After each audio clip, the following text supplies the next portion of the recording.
Alrighty. And here we go. As they say. Well, as Keith Ledger said, possibly we're not going to blow as much stuff up as he did in that movie. We can try. We can certainly try.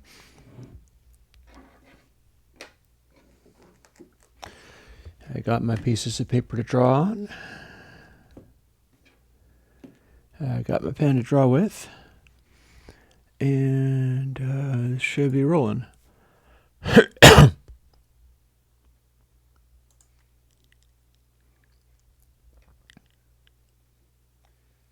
got my pieces of paper.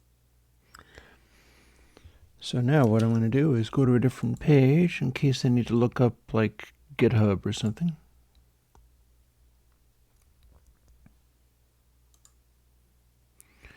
That'll work. I've sometimes done that.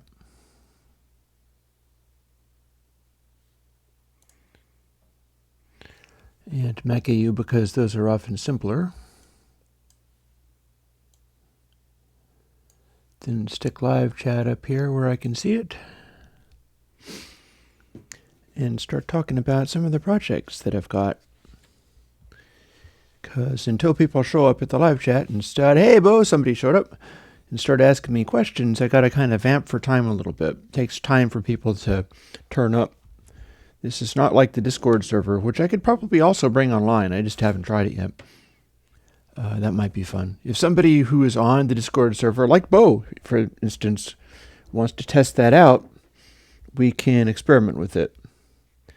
After all, it's not like this live streaming is particularly CPU intensive. So we've got spare bandwidth to run Discord, or indeed to run Discord voice chat. Don't worry about it. Tell me, how have you been using ResiQ? What's been going on? Are you doing strange things? Good.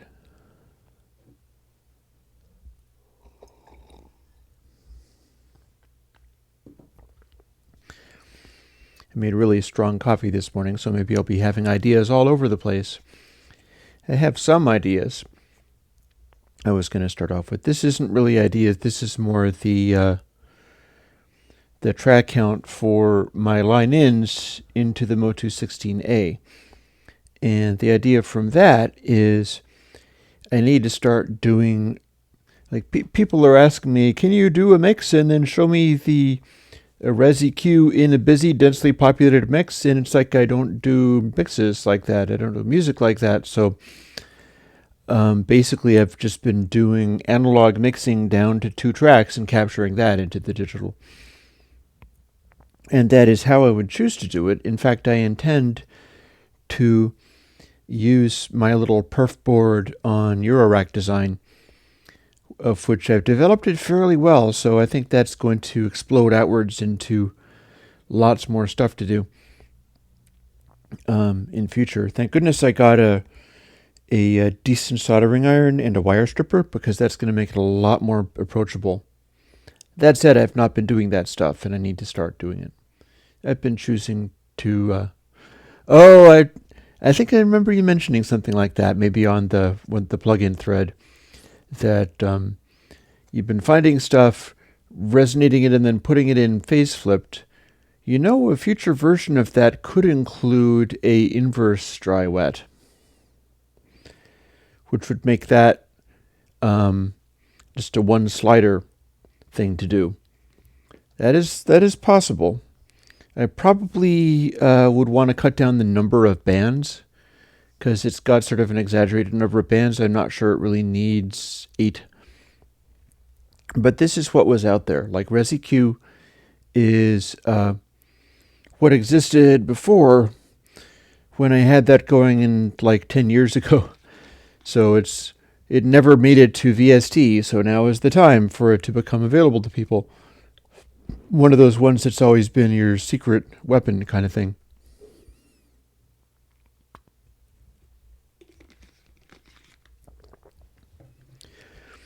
So I've had a couple of ideas.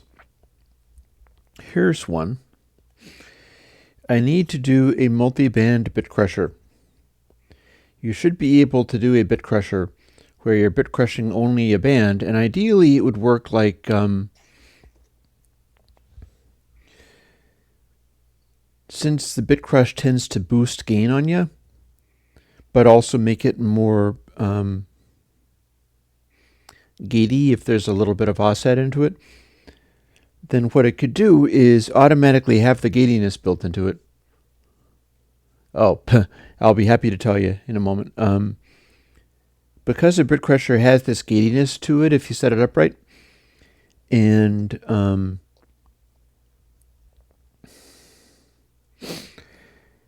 what it could do is isolate bands, probably only about 3 or so, but who can say, and then have individual bands for increasing the bit crush on that band, and you'd have 2 poles of filter.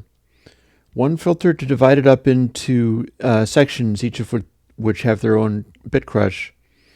Then you do the bit crush, and then it's another pole of filter exactly the same as before to filter the bit crush. So if you threw like bit crushing on the bass, for instance, by design it would have a sort of warmer, grungier quality because it'd be rolling off highs if you were bit crushing specifically bass out of it.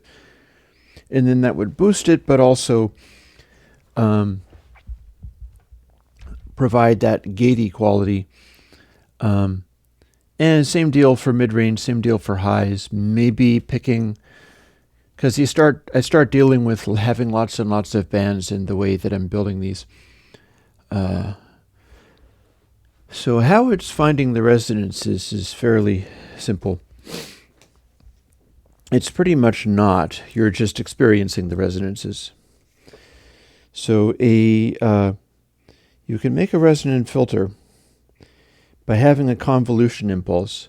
Now suppose this is just silence, and the sample that you're on is like that.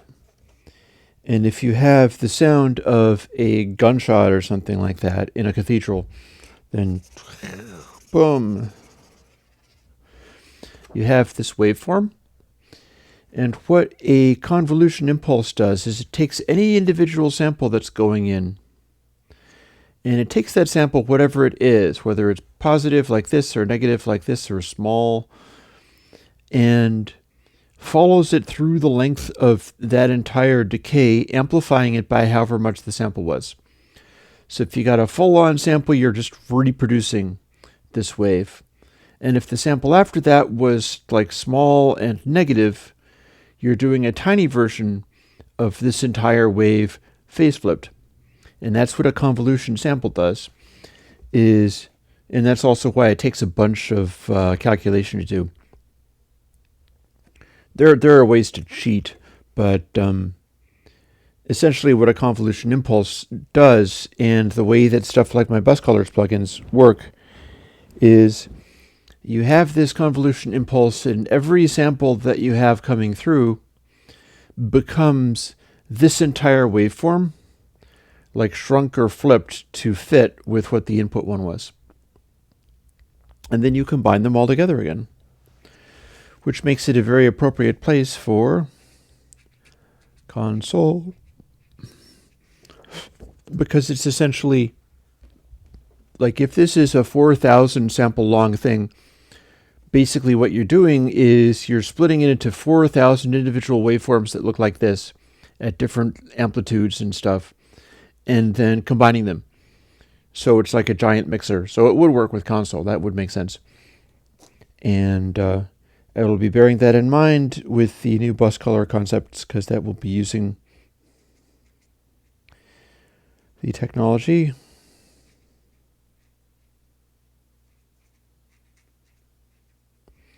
Just writing down bus color concept there. But when we're talking about a resonance, what you're seeing is more like this.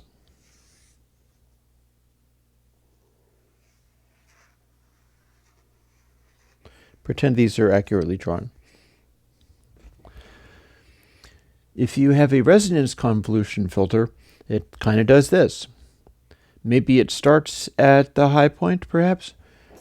I believe what I did with mine is that it starts at half of this high point, and the onset is faster. Like it has a quicker attack, and then it turns into this simple, this is not an accurately drawn sine wave, but if I had like circle diagrams and could draw it as a perfect sine wave, that's what it would be. So, if you're doing a ultimate resolution phase linear filter, what you've got is more like this.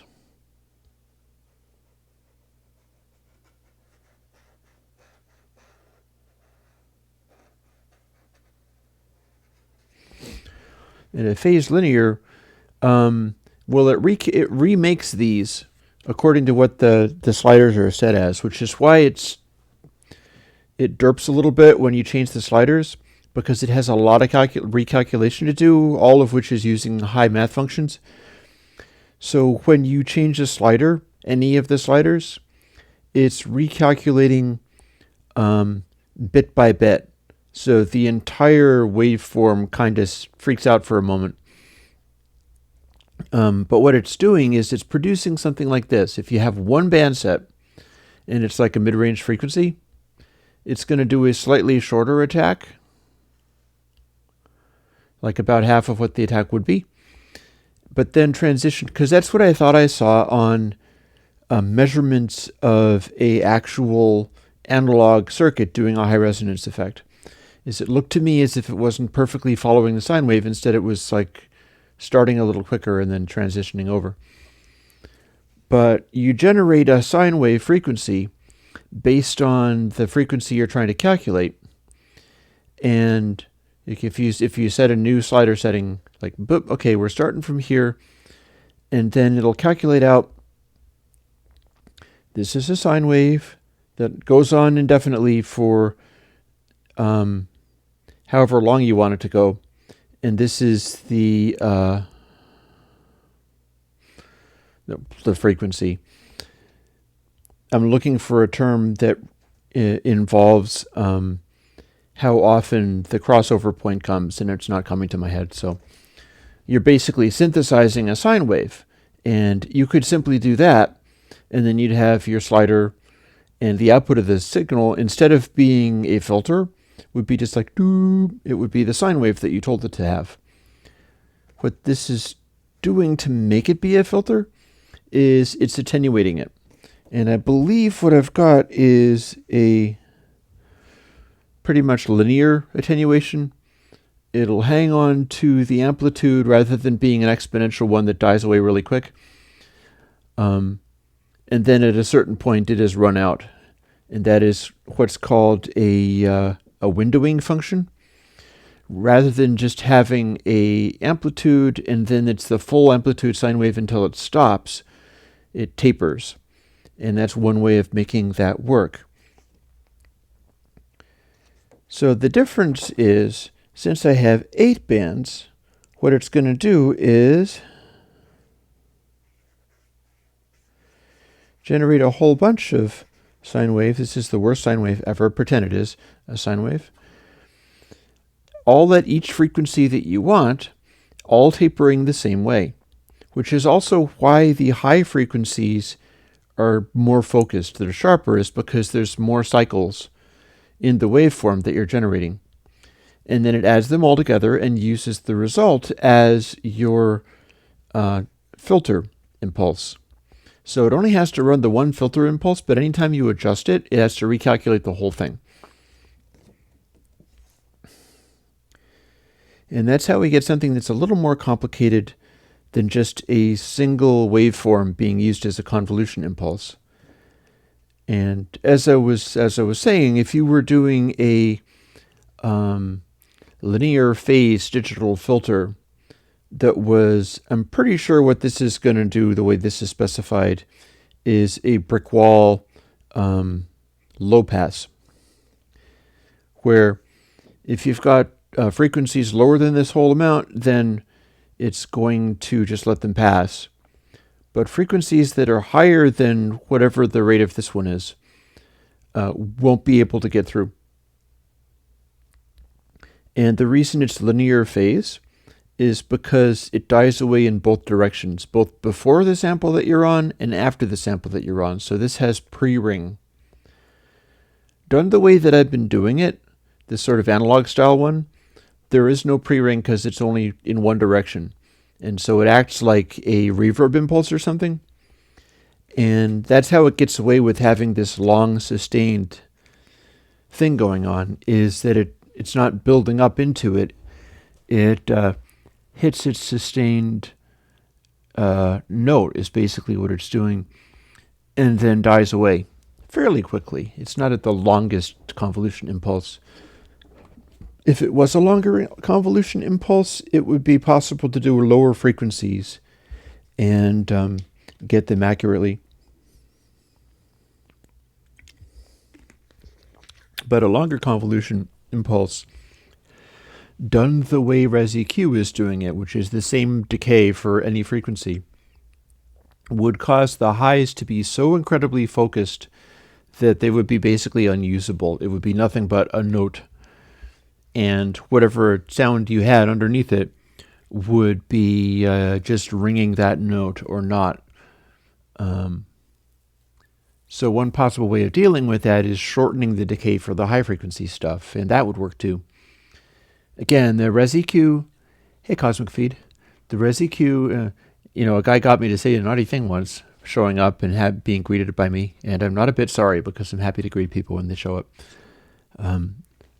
ResEQ is how it existed back when it was the audio unit secret weapon from Airwindows fairly early on. So these developments like shorter for highs, I can write that down.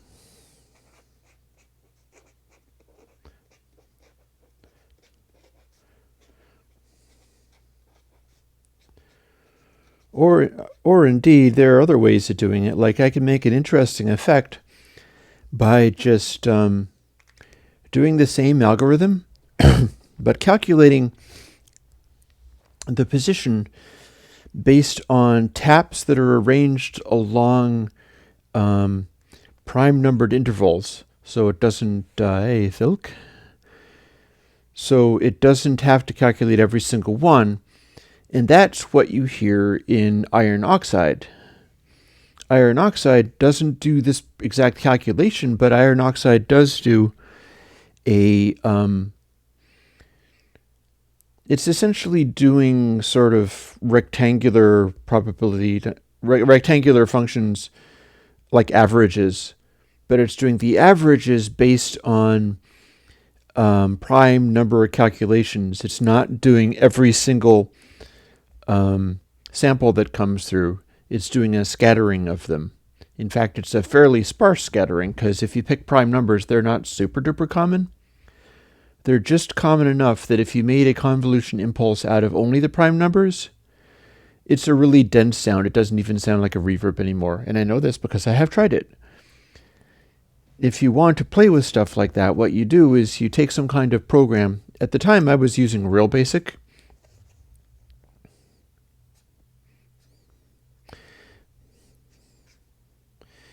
And you do something like this.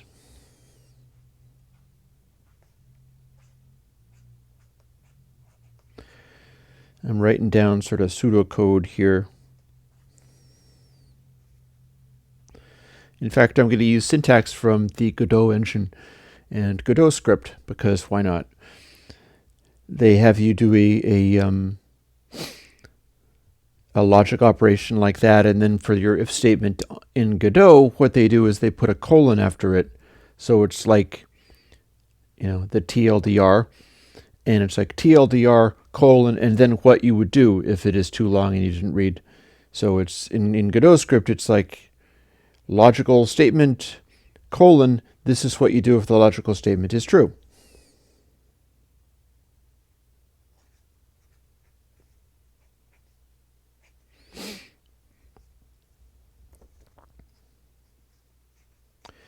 And so I'll add an else clause, because else is like if the thing is not true, then you do this instead. and I'm about to show you how you could make a convolution impulse out of math.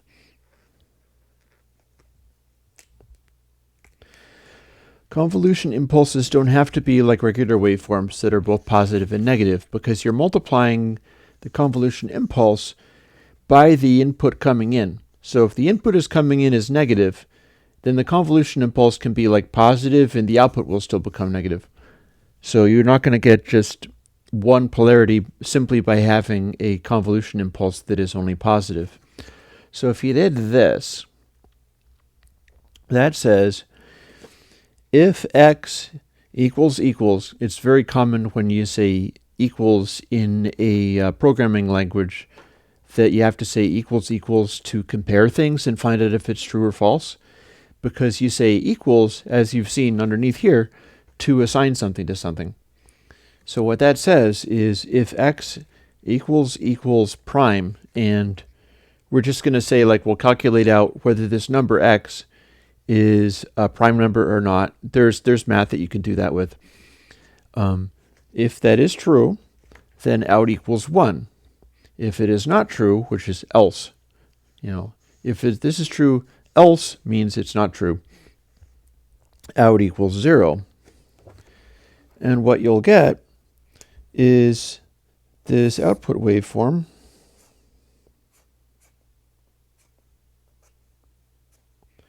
where if you looked at it in a DAW or something, you'd have this scattering of little positive spikes. This would be 0, this would be 1. If you listen to it, it would be like bzzzt. But it would be a convolution impulse with these spikes, and it would go as long as you made it, because that's x. What you're doing is you're running a math function, and it starts at 0, and presumably 0 was always going to be, this is the, like, no latency, this is the sample that you're on. And so that could be 1. And then every one succeeding that, if it is a prime number, you have it be an output of 1. And if it's not a prime number, you have it be an output of 0. And you'll start getting things more spaced out later on, although it's still a little, quirky. If you're not windowing it in any way, all of the outputs are still going to be 1. And you'll have this long audio file, because you'll be writing this to an output sample in an audio file that is this buzz of loud samples. It's just this scattering of thing. They're called direct impulses, and it's not actually a legitimate waveform, but you can use it as stuff like a convolution impulse, where everything is either 0 or 1. And if you had just the one sample like that, what you get out is the input waveform. You get the original sound coming back. If your convolution impulse is just one spike, and it is at 1, and then everything else is silent, you get the original sound coming back. If you had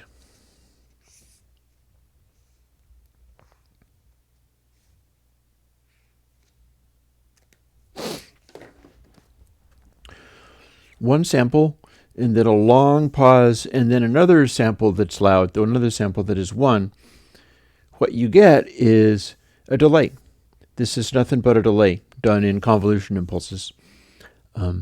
You can do that because the convolution impulse doesn't have to have lots of interesting and important stuff. Like, it doesn't have to be a waveform like this or a waveform like this.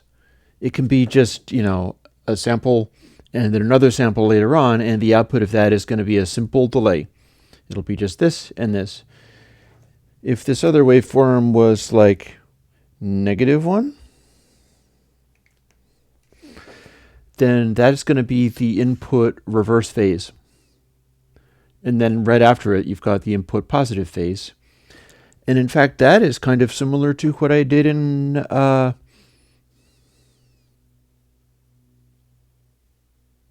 I'm trying to remember the one that was based on ZZ Top stuff. Hombre. Hombre works like this. It doesn't use a convolution impulse. It uses simple delays, but it combines a inverted delay and a positive delay so that it doesn't necessarily build up, like, If you have these both happening rather quickly, they'll be interfering with each other and you'll get a weird sort of comb filtery effect. But you've got your main signal, and then this one is not, like, imagine, say, if you've got, here, more coffee, and I'm going to explain this to people. This is why Hombre does not boost bass. This is why Hombre does not boost DC or super low frequencies. It's important, so I'll get to that in a moment.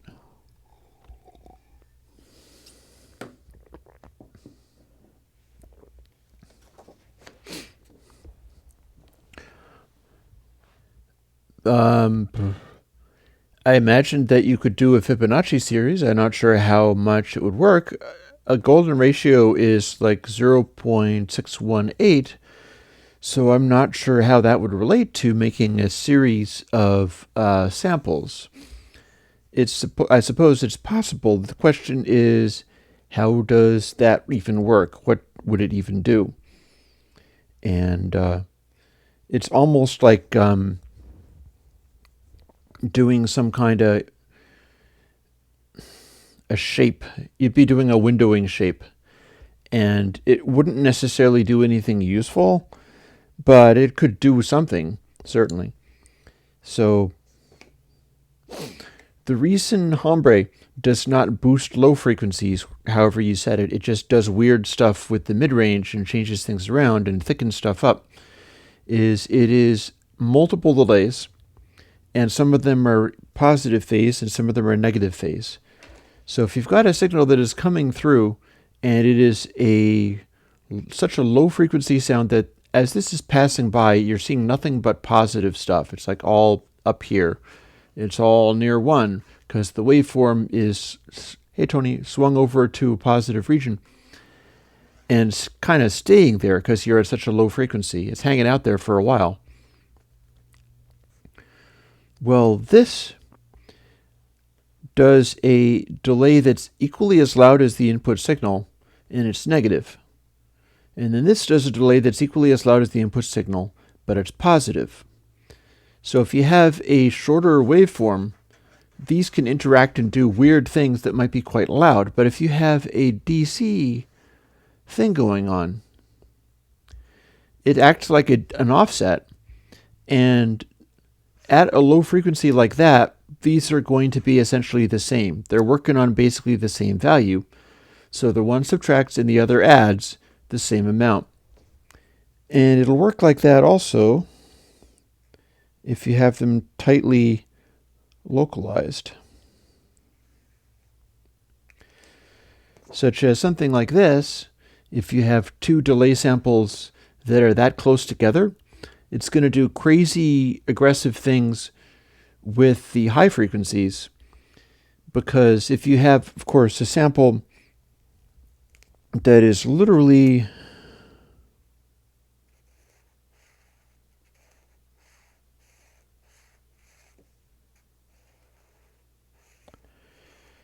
like this, like your waveform going through it is at exactly the period that this represents. Period, that's what I was trying to think of.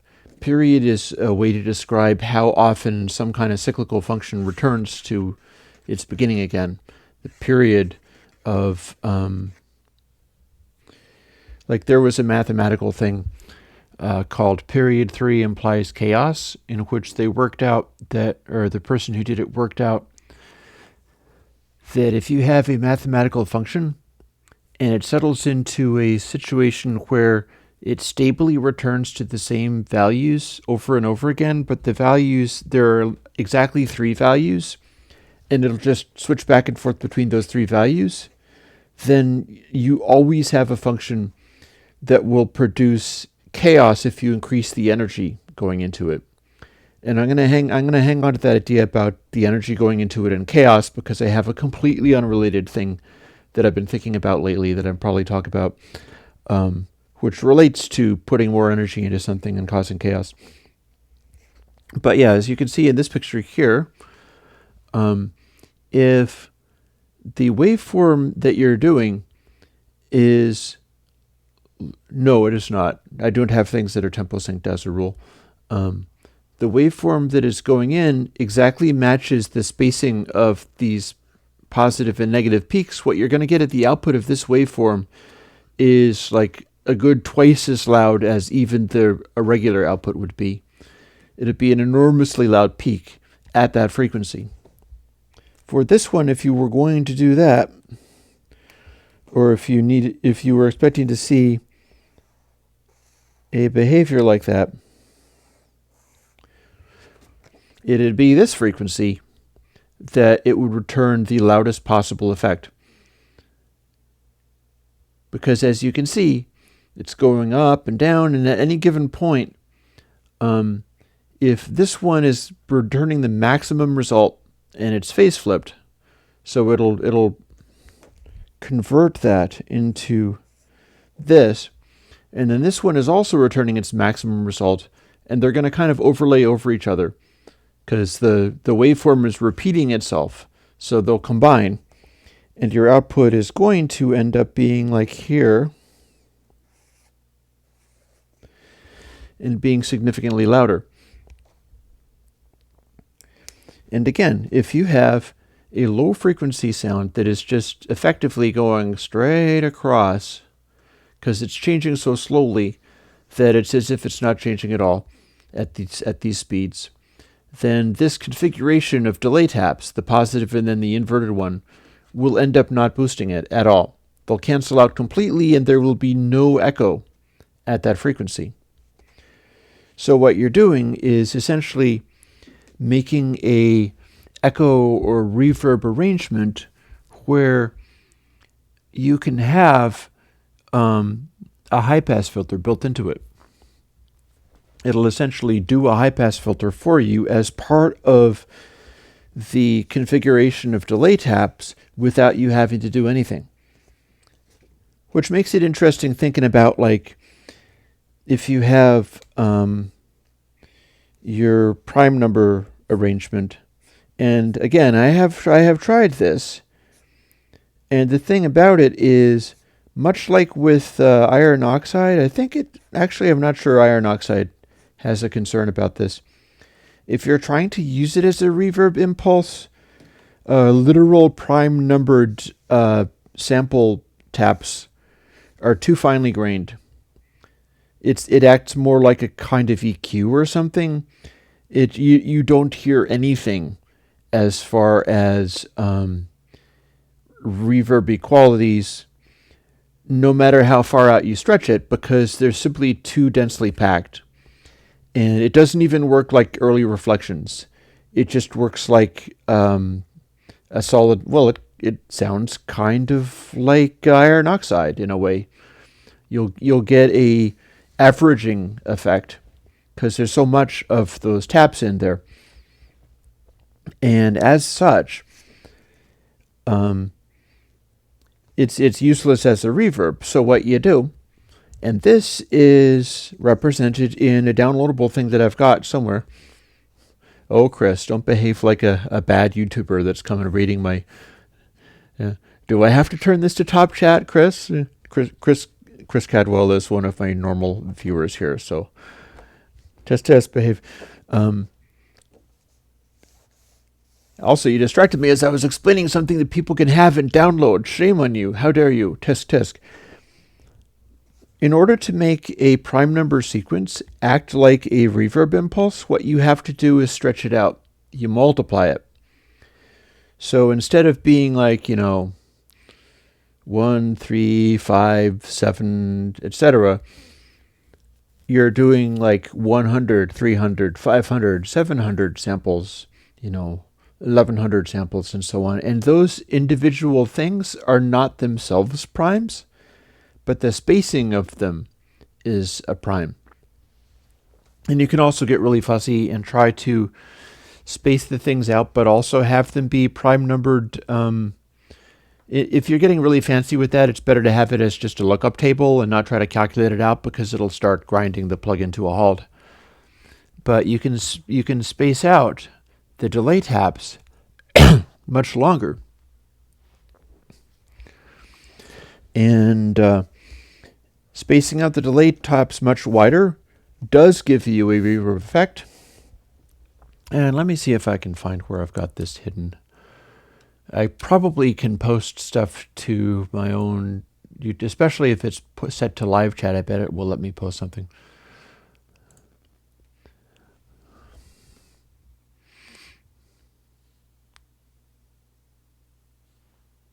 And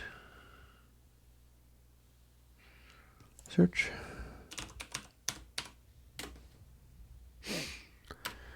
And I'm going to my own site and finding it. Huh. Okay, so not so much that one. My first search I found fireworks reverbs.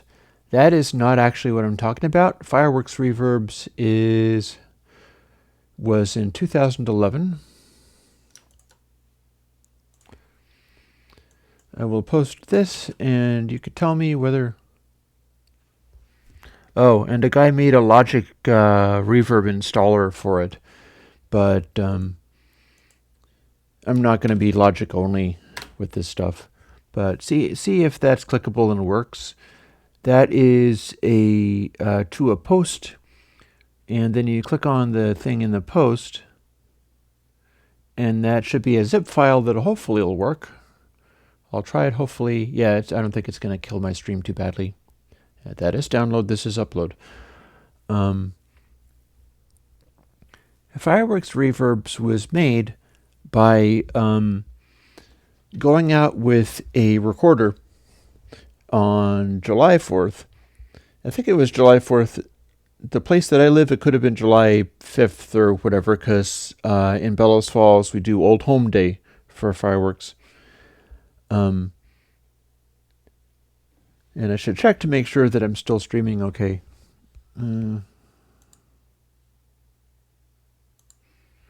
How's my downloads? Okay, that should have worked. It's done. It was only 26 megs. So that's zipped AIFF files. And it is entirely distant explosions off in space. So what you got is a range of different reverb impulses that are just captured from recordings of... Let's see, I'm going to have a look at it. Yep, here we go. All of these in fireworks reverbs are captured from recordings of fireworks blowing up somewhere. And they're recorded out in the open air. And then they're sort of trimmed. I have a plugin that hasn't come out yet in VST form that I believe is what I used to cut down the reverb tails so that it doesn't add a bunch of noise or whatever. But it hangs on to as much of the decay as it can. And the idea is... yeah, pretty much. Well, Sweetwater's job is to bug you unless you inform them that they're not to bug you, in which case they've been pretty good, because I've bought stuff from them as well.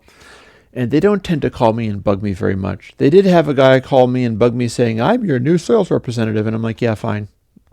Go you. Good for you.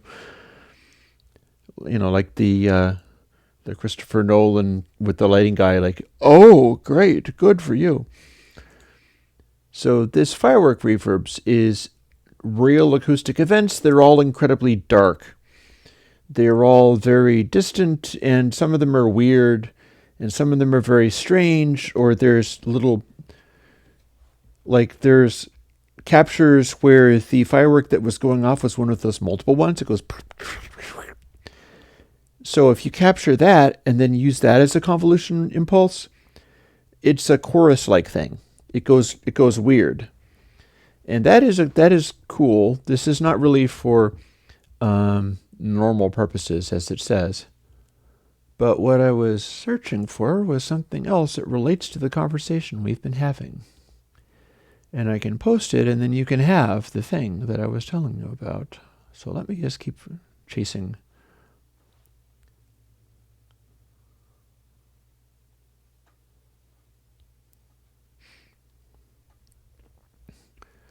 I'm scrolling to the bottom of this particular thing.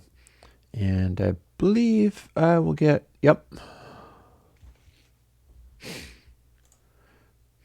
So I'm going to link you to something which is, yeah, the fireworks ones are pretty long, although they're not as long as you'd think. What would probably work pretty well is to do feedback with them, and that would make that work out. So while the download is still working, let me set you up with something else that relates to our conversation. Because you may well say, it's all very well telling me how to make a prime number reverb impulse, but what would it sound like and how would I make that? I can't program. Here you go. I am linking you to Airwindows impulses. And what that is a variety of different things, and I can talk you through what's in this download, because in fact what I can even do is I'll download this download since my stream didn't die when I did that. I'm reloading the page actually.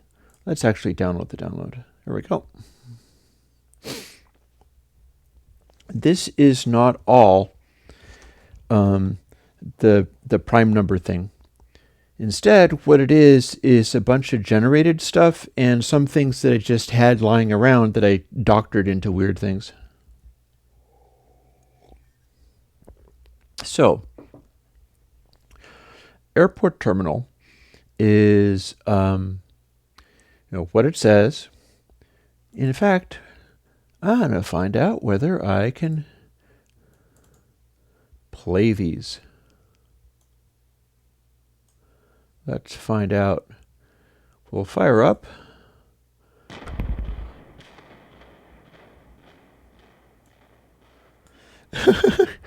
Okay, did that scare you? Did you hear that? Tell me if you just heard that.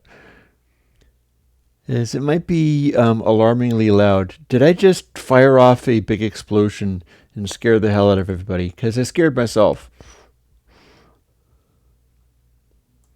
It blew my headphones up. But then I have the headphones cranked all the way up, so maybe that was part of the problem there. I can turn it down. Did that come across well?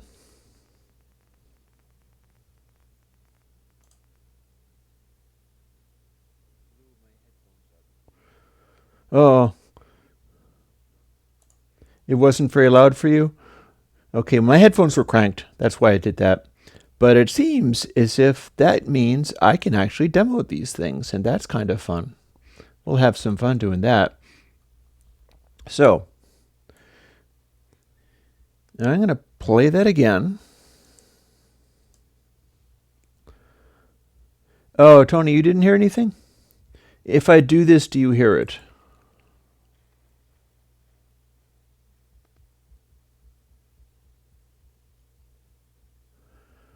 Did that come through or not? I might have to add something. Yeah, this should be basically full volume, so maybe, let's see. We'll add to bumper audio input capture. Window capture is a video capture.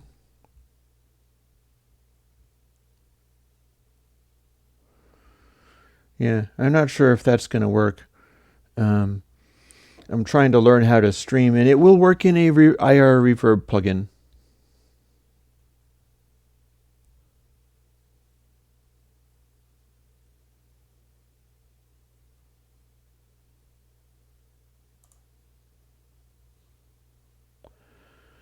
So we're going to add a audio output capture. And there are apparently no devices, so that's not going to work, is it?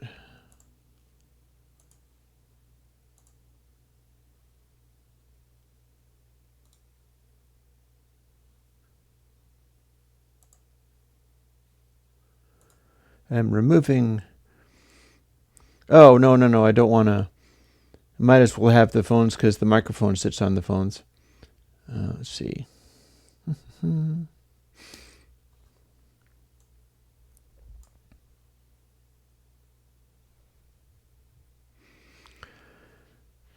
Yeah, no, I had to turn it right down so that I could not blow my ears up. Audio input capture. Let's see what we've got.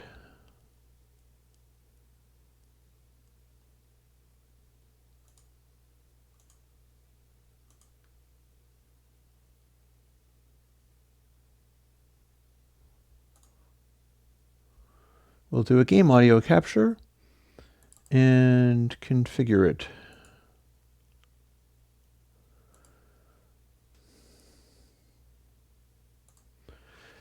Now let's see whether this fires off game audio capture. Signs point to no. In that case, yeah, don't mind me just sort of dicking around with this stuff. I show you audio capture. That is where, this is the kind of stuff where, okay, Thomas has a question as well, which I will attend to. I am pretty sure, however, that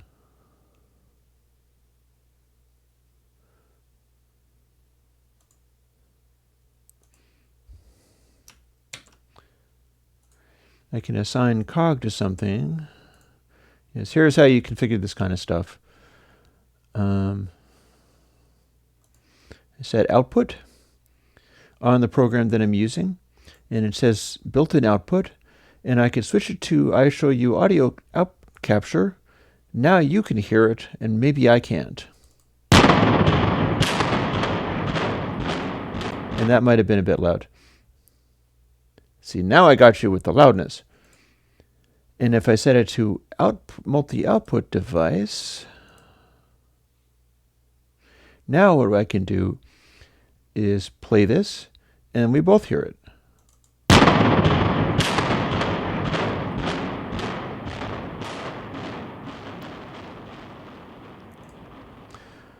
And now I can control that in the streaming thing. So tell me if that was too loud, because we're going to go through some of these reverb impulses, and I'll show you them and talk about what they do, because this is a fine time to do that, and you can record them.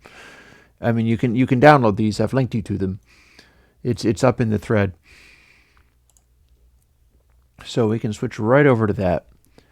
And again, tell me if this stuff is too loud. I can fix it. Oh yeah, you did. Oh yeah, that was full volume basically. Because they're calibrated to be basically full volume. So that is Airport Terminal. And what Airport Terminal is actually a recording of the blowing up of a distant building. So there's an initial explosion, and rather than being a big, huge bomb going off explosion, it's a small explosive charge that blows up a thing. And then those echoes are floors collapsing onto other floors and or additional explosions. So it's got a pretty good reverb tail, simply because the original sample just kept going. It went. So what I'm doing is fading it. And it sounds like an airport terminal because it has these neatly defined little explosions, but they fade off. Here is another one.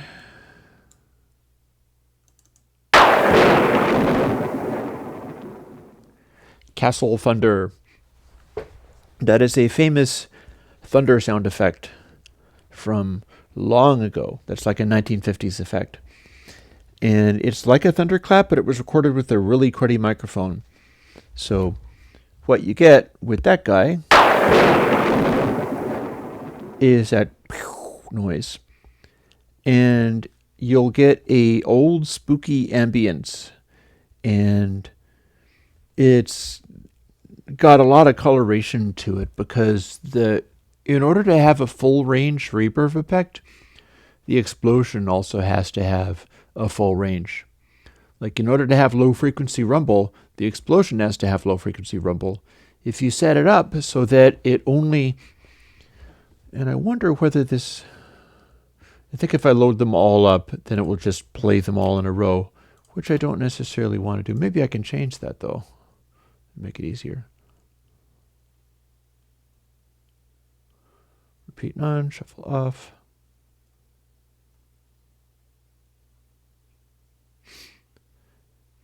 Yeah, that will start auto-playing stuff, so I don't see a way that I can stop it. So instead, let's just bring, oh, hang on. Control, Stop after current. Oh, that's just a thing that you can set. So Castle Thunder is a reverb impulse that you can put on. It's going to be sort of a tidy kaboom sound, but you'll get this sort of monster movie quality that's kind of mid-rangey and weird. It's a flavor thing.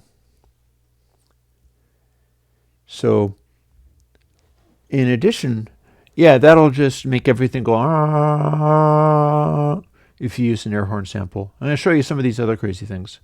So, giant cave.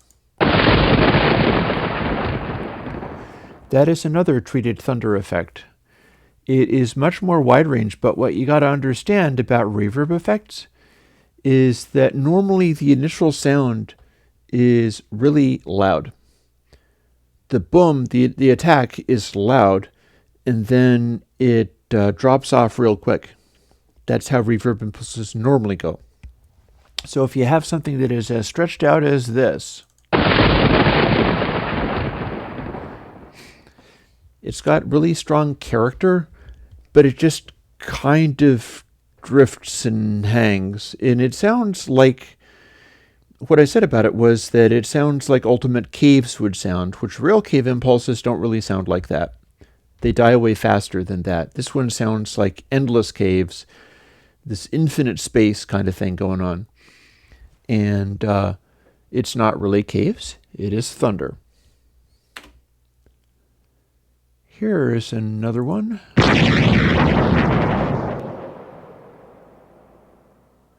That one comes off kind of like this infinitely loud PA in an infinite plane. It just all blurs together. All of these have much too much like sustain in their explosion sound.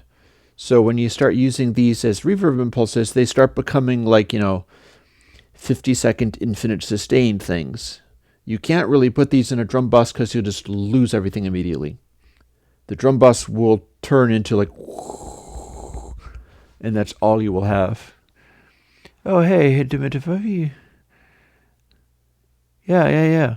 You can do that with hum reduction stuff, but I think that would be somewhat limited to hum, and that's a specific frequency or a set of frequencies. So the source of this, that is 16-inch naval guns. It's the recording of those that turned up somewhere, and it's been treated extensively. This one actually got stretched, because with this one, the initial attack was so loud that it didn't have any decay. So it got stretched out to be a huge infinite space by compressing the crap out of it. And then there was a synthetically stretched tail overlaid onto it to smooth it. If you listen to it again and listen to where it dies off,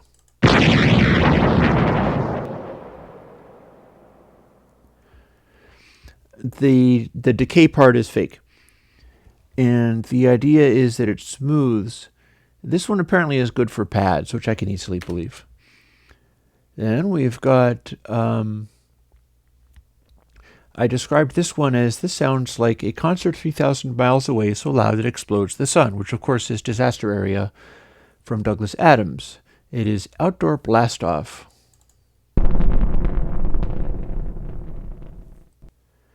It is super bass heavy. And what you're hearing with this is a gated section of a space shuttle takeoff that's just at a point where it's still all the rockets going on. It's way up at miles in the sky, and the sound is coming to you through miles of air. So the funny crackles in there are acoustic phenomena. They are not the distortion of the microphones at all.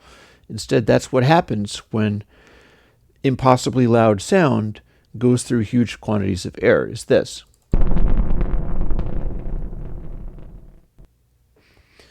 So it's really weird. It's also really bass heavy, so be careful with the bass heaviness of it. And it has a legit sound quality of the characteristics of just obliterating audio, just obliterating loudness. Beyond this, we've got a stadium type sound. I believe this is a synthetic effect.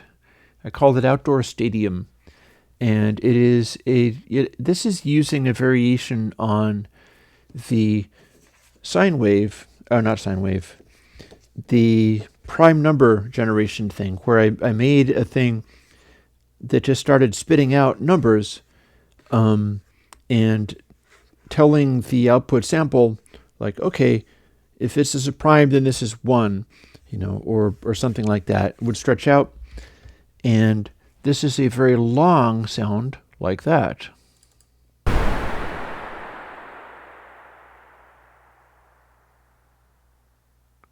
Completely artificial effect. The reason it is so smooth is because it's doing that sine wave thing.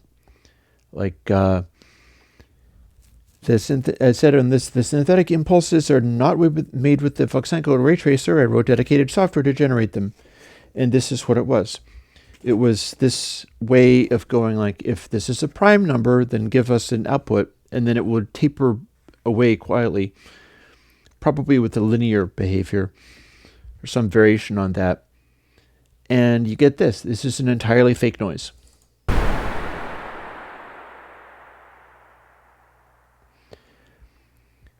However, it's not actually literally taking the sine wave, the prime number impulses, because I have stuff later that I can show you.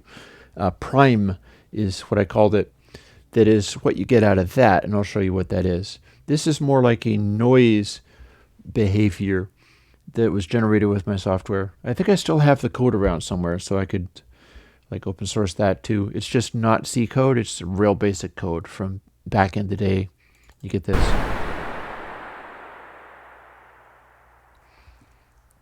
I had custom software to generate that. Then I varied that to make these plates. It's a large plate, medium, a small. So basically they're just different durations, but it's an artificial effect. And it's an artificial effect that generates a lot of high frequencies, kind of like this. This is kind of throwing those little individual spikes at spaced impulses, but they're more spaced out than they would be in the prime calculation. And there's enough lower frequencies in there that you're getting a plate reverby kind of behavior. And so those are also in Airwindows impulses, which I've linked to above. I can link to it again, probably. There's no reason not to. This is what you're hearing. I don't know what the logic is with impulses made with Gaussian noise, because I've made all different kinds of noise. Doesn't necessarily have to be Gaussian noise. It could be any kind. Especially filtered noise might help. I've also got one that is called Plate Super Dry, which I think is a fairly long impulse. And that has much lower low frequencies. It's much brighter. And in this one, you got a plate effect, but there's a lot of that sparkliness to it. So this is one of your shinier plates, as it were. And now we come to the prime things I was telling you about. And this is literally the sound of what I described here, taking individual prime number spacings and just spacing it out until it acts like a reverb impulse. Here is prime long.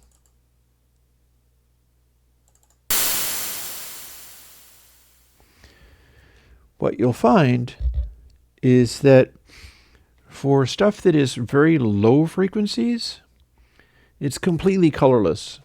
There is nothing going on as far as changing the tone of it. However, what I found was if you've got stuff that is up at the Nyquist frequency, that rings like a mother. So these prime reverbs have a very colorless, it's like a giant glass chamber.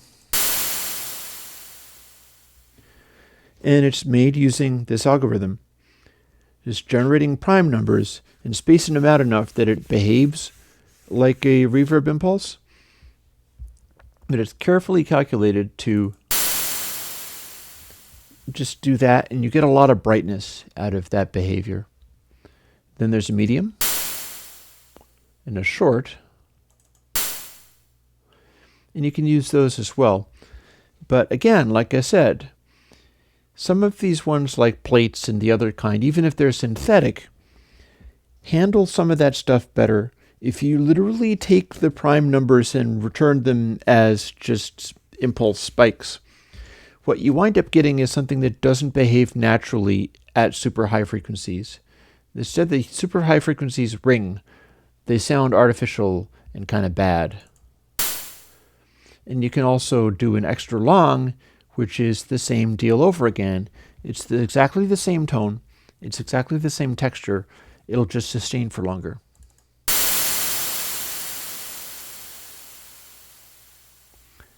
Kind of hissy. Also, that one cuts out strangely.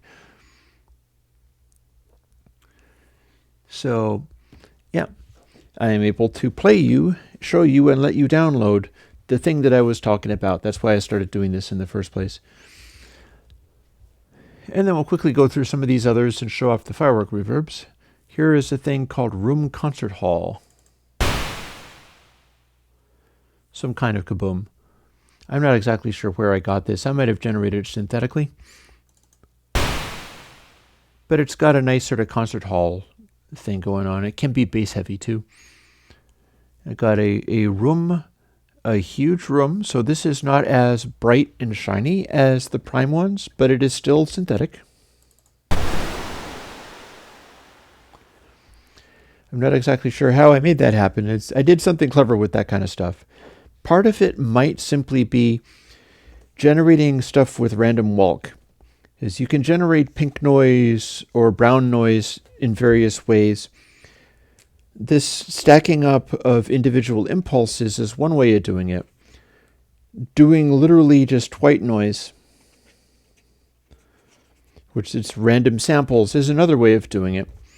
And then you can do what's random walk, which is start at a place and then randomly go up or down a certain amount. So up this much, then down that much, and then down some more, and then random walk has you wandering around at random, and the high frequencies are going to be less than the low frequencies because it's just as likely to wander off in some direction and never return. So one of the things that I was doing was using my noise generating algorithm, like in the Airwindows Noise and Voice of the Starship plugins, as a reverb impulse generator. And that's kind of where some of this stuff comes from. Like I was manipulating the different tones in the different ways that it was calculating its stuff. And you could generate stuff like this quite synthetically. It doesn't sound like it's just noise being generated because there's other stuff going on. It's got that low frequency stuff. But then you can tell it like, okay, start reining in the lows here, or cut them off very sharply at this point, but let the highs sustain, stuff like that. And you get things like this, which is fake. And it works pretty well as a reverb impulse. Then there's some different sizes on that, like large and medium. Different tone. I called it a giant drum room, which I think is legit. And that also works as a reverb impulse. And then room medium I called a big drum room, but maybe more versatile. They're not super bright, they're kind of dark and distant. That one actually sounds like a drum hit, kinda. So, you could literally use a drum hit as a reverb impulse, and that'd be pretty weird.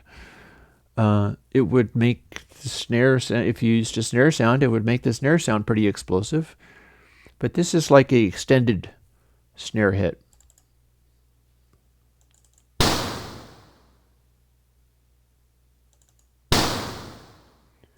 And you can use that as a fairly big drum room and it'll project in the right places and then not rumble or sustain in the wrong places.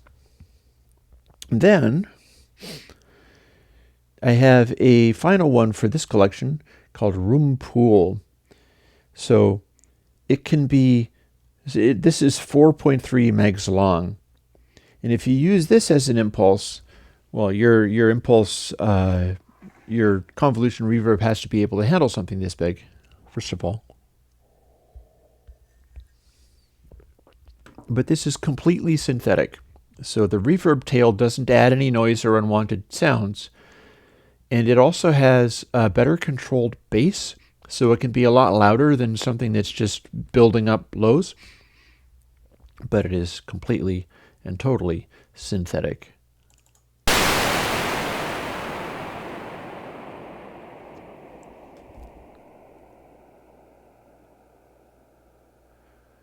There you have it. And man, does it hang on for, it's not done. It just fades very slowly out of existence. So there's Airwindows impulses. Now the more recent fireworks reverbs,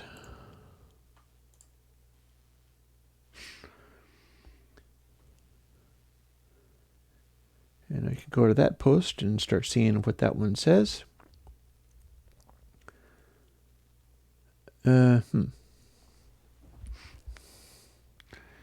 With those, I basically have to look at the list because they don't have an explanation for them, but they're labeled fairly appropriately. Like, for instance, internal warehouse empty is a firework explosion that sounded like this. It cuts off fairly quickly, and sometimes there are unrealistic things about these, but they're sort of freaky special effects impulses. And there's also a stereo quality to them, so they can do weird things sometimes. Here is Hall Deep.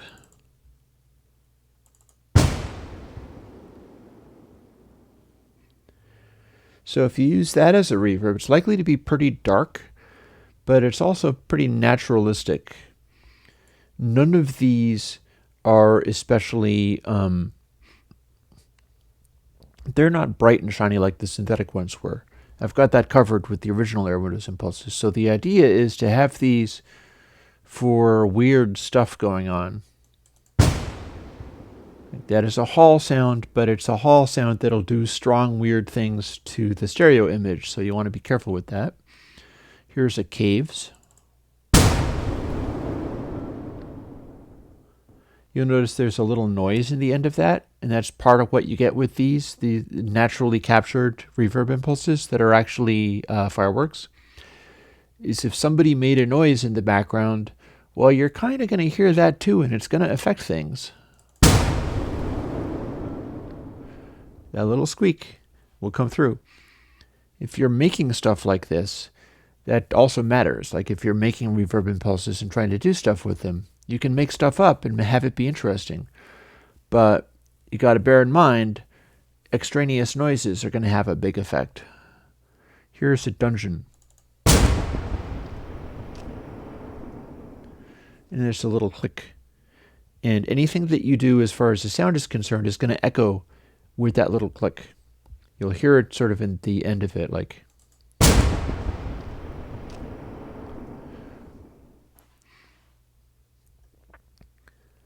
And we've got things like a marble palace. You'll notice they're all basically exploding firework impulses. Interior wooden lodge. Kind of depends upon how fast they die away. That had a wooden sound to it. Yeah, bam! Well, no, I don't murder competitors. I do nice things to them, and then they die of their own competitiveness and fight each other. Why should I kill competitors when they're happy to kill each other? Here's Room Studio A. Again, gunshot-like sounds. Room Studio A through D.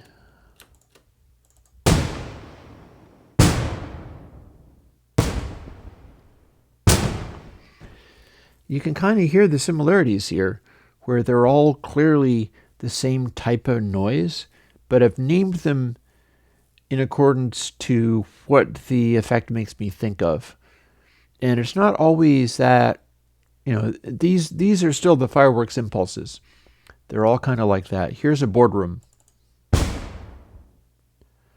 think it's muted. It's using soft gate to that, or a gate-a-lope. I think these used gate-a-lope actually to just cut down the highs, and it just mutes itself out. And that's what this sounds like. It is a acoustic recording. Yeah, I think this all uses gate-a-lope to mute itself. It's an acoustic recording of big loud fireworks going off, and then I'm just using gate-a-lope, which is out as VST by now, to roll off the highs, roll off the lows. Just it sort of constricts together into a band pass and shuts itself off, and that's what it sounds like when you do it aggressively. It's just muting itself. Now, when you don't want to do that, you can do weird things like this. Check this out. This is also a firework effect.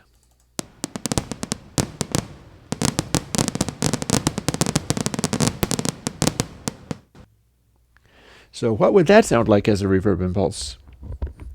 I'll tell you, it'll sound totally diffuse. You put a sound through that, like you put your voice through that, or you put a pad through that, and it's just floating everywhere. It's completely just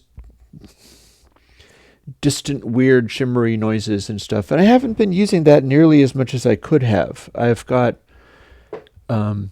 reverbs that I use for things, and I like layering stuff. I like the MIDI verb, original one, and so I'm using certain settings on that, like 50, which is the deepest reverb that it's got. And I enjoy that immensely, but if I use this, I'd have a completely different sound.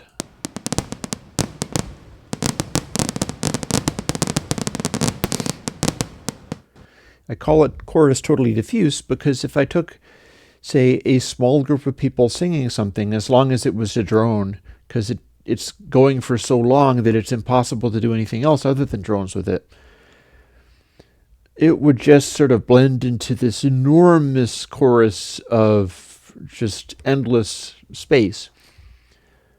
And we've got a scattered chorus. See, it starts out with the boom and then goes, and that blurs everything out completely. You make a sound like that, use that as a reverb impulse, and you will, good luck putting that on your drum bus. All of your drum hits will be like, be completely unreasonable. I got a mega chorus. It's still pretty blurry.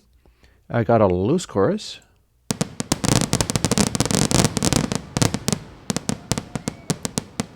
There's some screams in there that'll come through. That little squee that you hear, I'm hearing it on my right.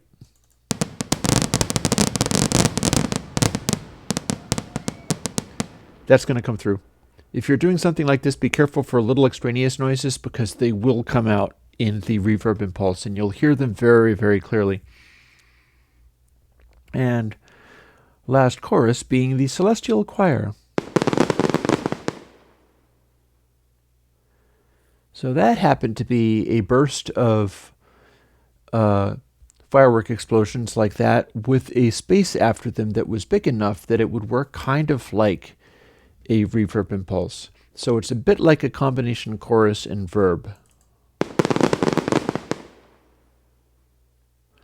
It sustains just a tiny bit afterwards. And then we've got crazy effects like this one I called oil tank. That's maybe a bit strange, is that's the oil tank. Very strong stereo effect in that one, which is maybe not what you want, but I've got ethereal gated.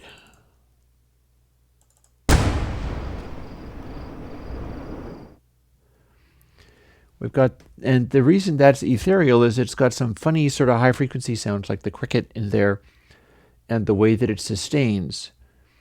And it's gated because it shuts off at the end. We got a spacey.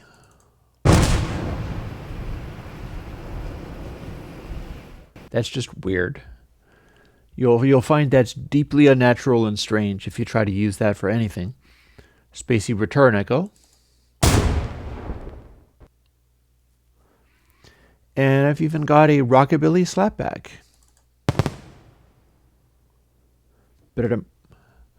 Just a neat little succession of explosion impulses and the sustain after it. So that's a rockabilly slapback, and it will actually work for that. You can design reverb impulses in this way and then use them in a convolutional reverb, and it'll do that for you. Here's a dance studio. In a stadium.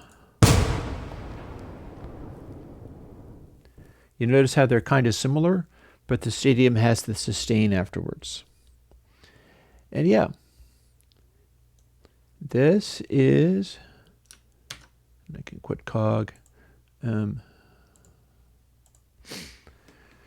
Those are the reverb impulses I was telling you about. Firstly, the ones that are synthetically generated, and then a bunch of other ones that I found when I looked.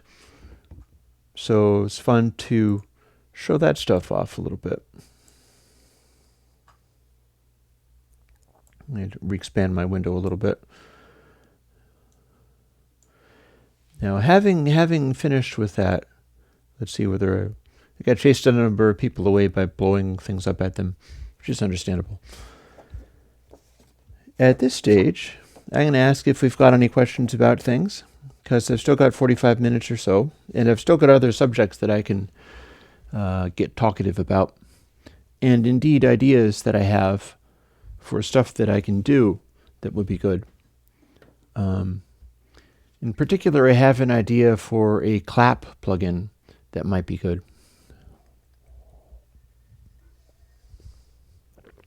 But it would not be generating its own sound. Instead, it would be taking a sound and making a clap effect out of it by very similar means to what you've just heard. Because the idea is you can do a delay line effect, and kind of similar to purist echo, you can do a clap by having a quick succession of delay repeats that aren't perfectly even. Like purist echo is perfectly even, but if you have just a smattering of funny echoes, then any sound that you make can become a clap, except for that it'll be really consistent. And you don't necessarily want that. It'll be like a sample. So what you could do is take a arrangement of like these like prime space delay impulses so that things don't pile up on each other too much, and then do them in banks, like alternate them, swap them around so that you have like 3 or 4 different banks. And then you set up a LFO, low frequency oscillator, something that will... Oh, hang on. Tony, what's the phone monitor thing? What do you mean? I'll go back to the idea with the claps. The idea is, rather than modulating the delay taps, which will cause the pitches to change, instead you set up multiple different delay banks and quickly crossfade between them, at which point you will have a clap sound that continues to be kind of scattered, but it will continuously come across a little different every time it hits. Like it won't be exactly the same clap each time. It won't come off like a sample. Instead, it'll come off like a realistic clap, because basically you're just volume writing a set of parallel delay returns, each with a slightly different set of delays, and all those delays are staying at the same pitch. It's not frequency modulating any of the things. It's not moving any of the tap times. Instead, you can amplitude modulate that stuff. And if you do it fast enough, it'll sound kind of weird, but that might be cool too. And if you do it slower, then it'll just be an evolving clap. And you could do it with a simple, your own clapping into a microphone, and that'll be just fine. Or you can do it with a rim shot, in which case it'll be a rim shot clap, or a snare drum, in which case it will be a snare drum clap. Just whatever sound you put into it. Oh, okay. I can totally do that. See, this is something that if people like it, you can have it really soon. I can do it for next week. That would be convenient. Here's what you do.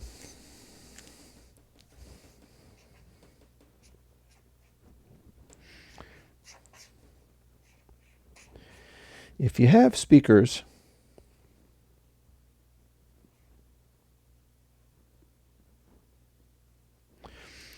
and you have a microphone, let's say that you have, you're singing into the microphone like this.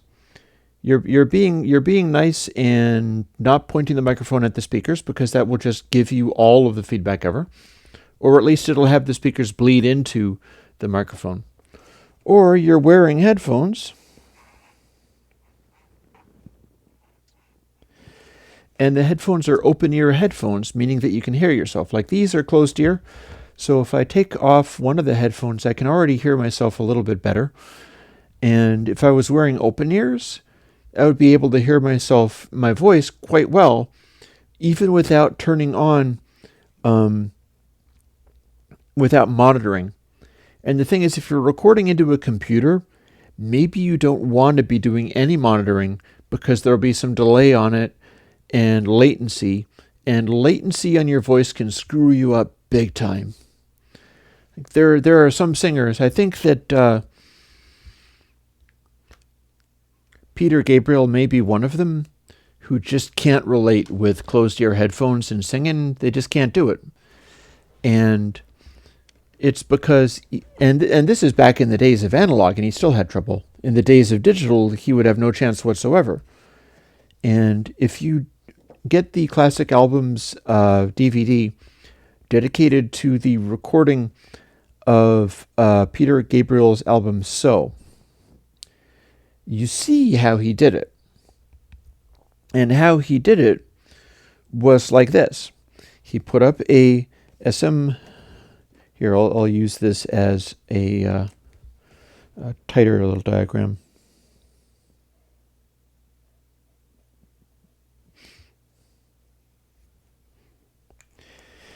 He put up a microphone in front of his recording equipment, and these were his speakers, and blasted the speakers and sang.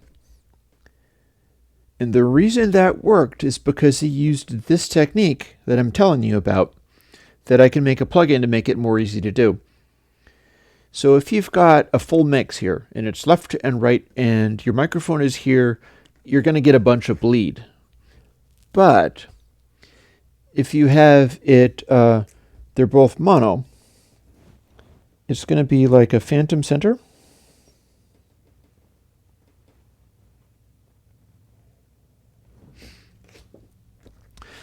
And if they're mono, you're still going to get a lot of bleed, but it'll be of the same thing. It'll be this plus this, and if you've got a single microphone, you're already having it be converted into mono.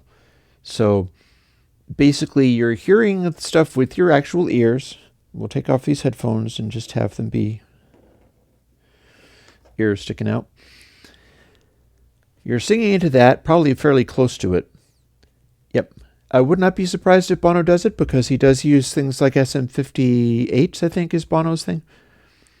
And I'm pretty sure that Peter Gabriel favored an SM57, and Annie Lennox recorded her early stuff with an SM57. Oh, you're getting me into what I'll be doing on Wednesdays when I start analyzing stuff and dumping all this information, which is everything that I've learned through decades of reading books and learning about all this kind of things, including what I've been able to learn, which isn't all that much, hanging out with some of the engineers that did this stuff.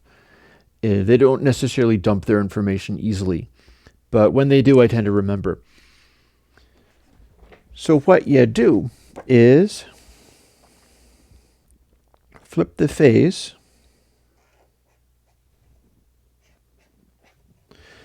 on one of the speakers.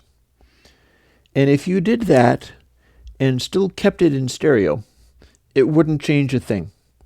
Because right stuff or left stuff was going to come through regardless of whether it's phase flipped or not.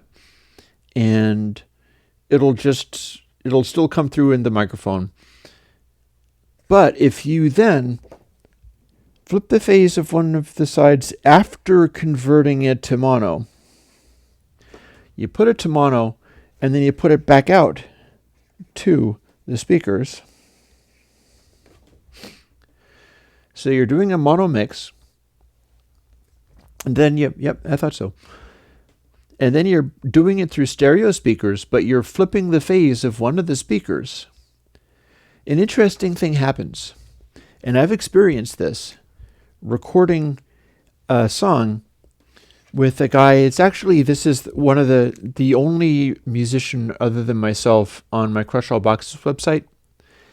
I put up an album that was called it Peter Frook. He was a guy named Pete Mladeneo. I went to college with this guy, and we were in a band together. Band was called Frook Indemnity because we were on drugs. And we cut this album because he had been playing in this sort of bar band, and they had to play only covers. They wouldn't let him play any original songs because you wouldn't get to stay playing in a bar band. Just the same as the 60s. It's like you can't do original material there. And so he came out and visited me. I was living in Brattleboro, Vermont at the time. And this is a very rough time in my life. I had recently been homeless, and I was just putting my world back together. But this guy had gotten back in touch with me, and he was like, "Hey, man, can you record anything for me?" And I was like, "Yes, I can. I can record stuff for you on this reel-to-reel machine that I had." And I had this old TIAC 3340 and some rolls of tape. And I was like, "Absolutely, I will record you. This will be great," because I've always respected his music. So we did this entire album that way. And I played guitar, and I played sort of electronic drums, which were very strangely... I made electronic drums out of practice pads, piezo elements, and Alesis D4 drum module, and a big copper tubing thing that held the practice pads. So it was very difficult to play, but it was a drum module that had many inputs on it, and it did kind of work. And we did this album. And that's available on the Crush All Boxes website, which is where all my old music has gone. And unfortunately, I mean, we had been on drugs in college, and I got clean. I've been clean for like 26 years. And he did, and then he didn't, and then he got clean, and then he went back out and stuff like that. And he's dead. He ended up overdosing on heroin at some point. I'm pretty sure that's the story behind it. I found an obituary and stuff, and I have a lot of dead friends. You know drug addicts, and you wind up, if you get old, like I'm more than 50 years old, so a bunch of my friends are dead. It's how you do. But there was something about this that I'm happy to tell you about, and it's super interesting. We had this guy playing his guitar. It was like an Ovation acoustic.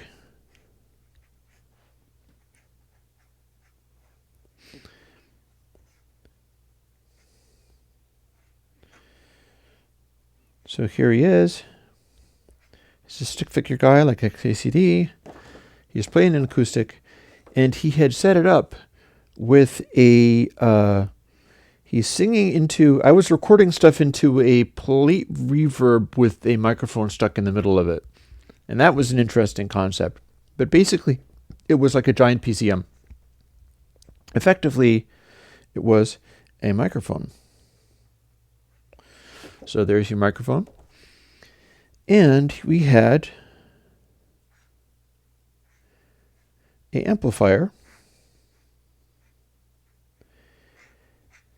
And he had his guitar also going through this amplifier.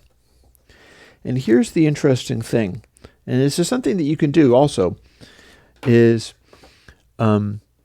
if you have a acoustic electric and you run it into an amplifier and you've got a microphone and you play the guitar and it's coming through the amp, they're about at the same level. If you're in the room, like you're sitting here,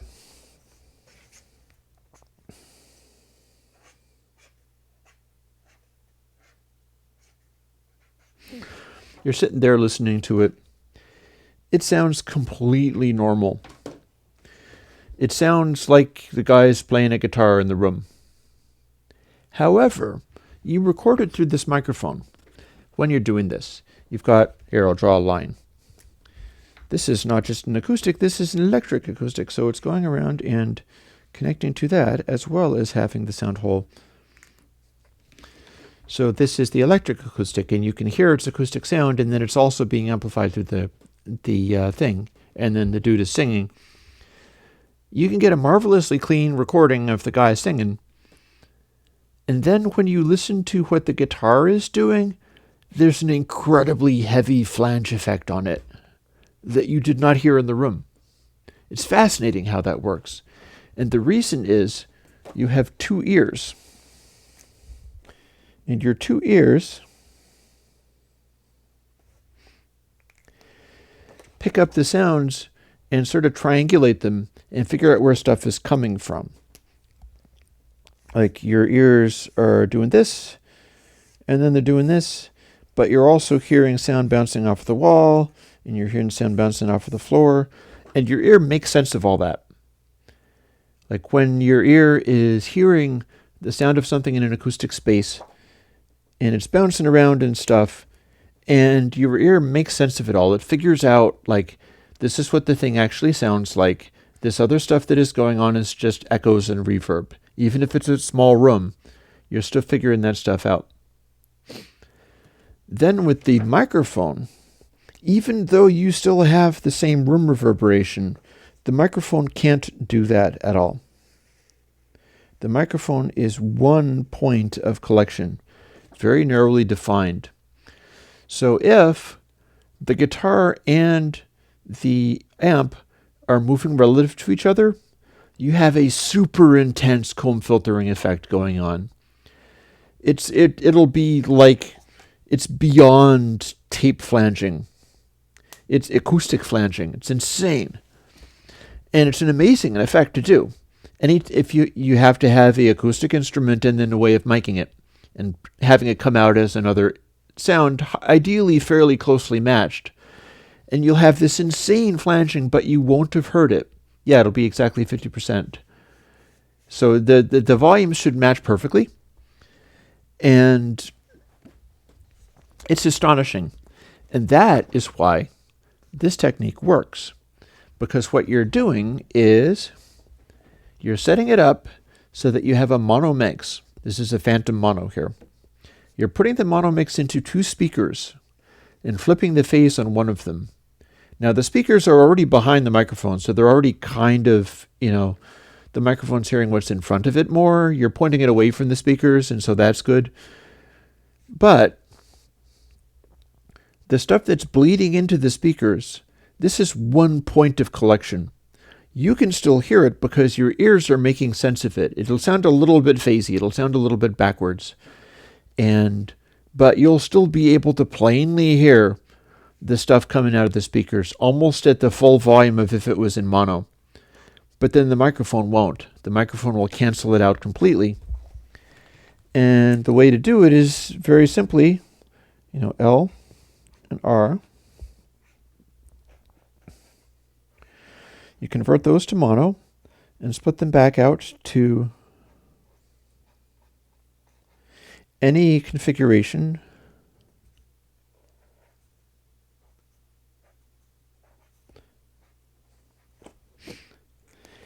And then you have L and R again. This is all you... If you guys want this, I can absolutely have this as a dedicated plugin by next weekend. That would please me, because I have just gotten into trying to track some more myself. Like I have over here, you can see that I have an old iMac. It looks like one of the new ones, but it's one of those incredibly cheap ones that are slower than anything else you could possibly have.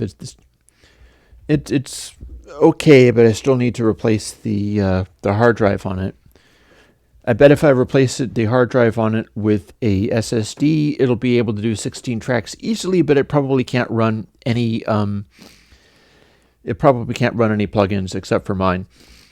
And even so, it won't run lots, and it won't run a lot of virtual instruments because it's too weak. But I'm looking to try to get into doing more like rock pop style stuff rather than only electronic, only artificial. I want to start doing a little more natural sounds again, and that brings me back into DAW multi-tracking, which I haven't been doing for a long time.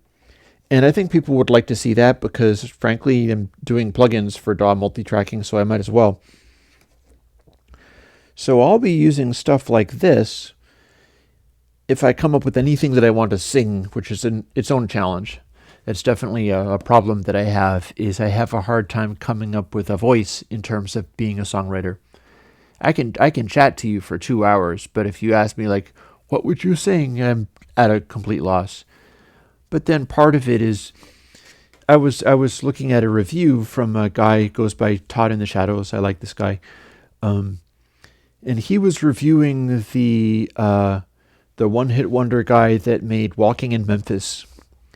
And it was really interesting to me because it was like he was talking to me critically and warning me away from something that I would be drawn to do. Because the thing about the guy that sang Walking in Memphis is that's a very big hit, but apparently all of his songs other than that, and that is still very, they were all taking himself incredibly seriously. Like it had to be really important stuff. He was saying important things. Oh, you were quite welcome, Ashtavakra. And I have the tendency to want to do that. It's like, I want to solve climate change through writing a song about it. And it's like, yeah, right. That's not going to happen. Maybe I can make a song that can sing something. I can belt the rock vocal pretty good. In a sort of a baritone, and I sound like a chainsaw when I sing loud. There's nothing wrong with just singing something or making a piece of music that's just like dumb, silly fun. And when this guy, Todd in the Shadows, reviewed the Walkin' in Memphis dude, that was one of his criticisms, was all of these songs, it's just heavy going because every bit of it, you're like, I have to take you so seriously. You're taking yourself so very seriously. This is so clearly important, and I'm not having any fun. And so this is going to be one of the requirements for me for being able to sing stuff. And granted, I've made a choir for demonstrating console and stuff, and it's bad singing and that. Bad singing using headphones in that. But I would need to either use open-ear headphones or the monitor speakers in order to be able to sing stuff into a track and have a lead vocal like that. But I'd also need to not take myself too seriously and just make up some stuff that's fun and do that. So, yeah. I think it's reasonable to expect that I can have this, because the thing about it is this is not inaccessible. Some splinters that were in my shoe.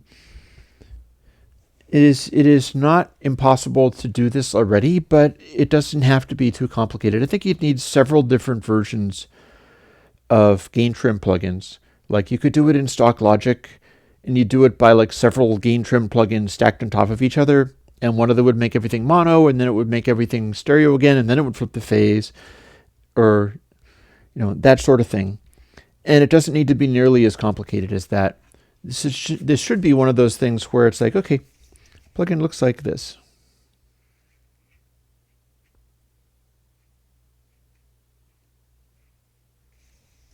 Flip. You never open a window.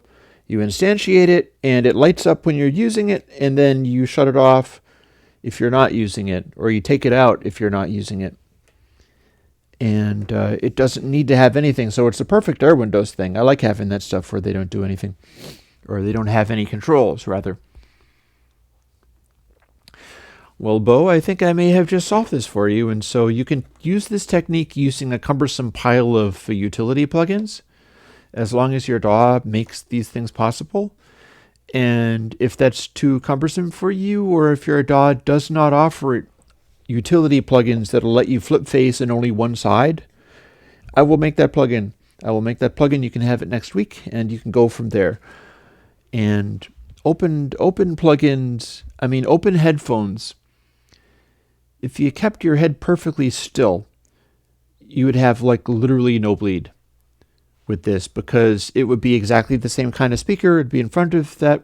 But then if you had open headphones and moved your head, like say if you've got this going on, and you are the microphone, the camera is now the microphone, and I'm singing like this, and then I go like that, all of a sudden you're going to be hearing the backing track. And that's one of the advantages with the way that the way this works. The way Peter Gabriel did it is actually ideal,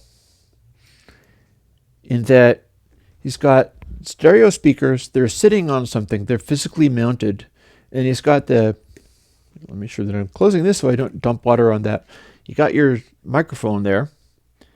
And what they did was he spent some time moving it a quarter of an inch to the left or to the right, or tilting it this way and that, just getting to the point where it had the utmost cancellation.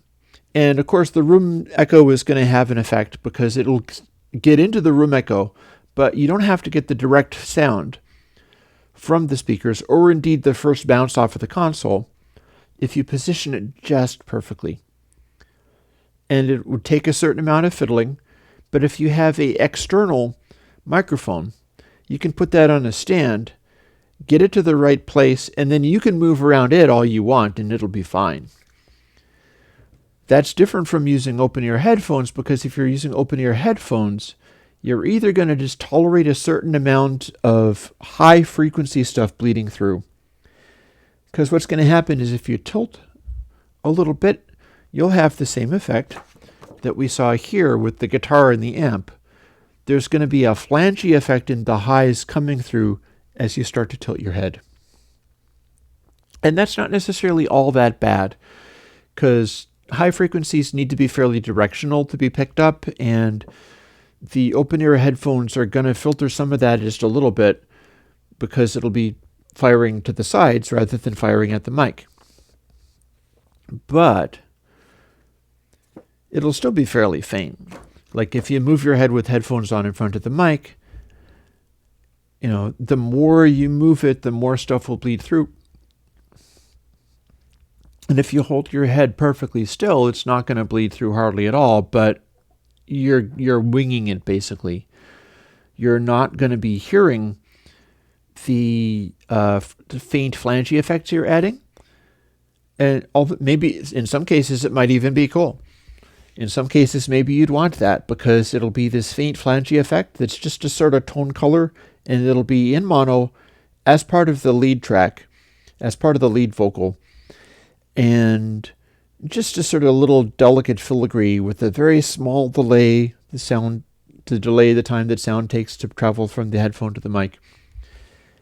And yep.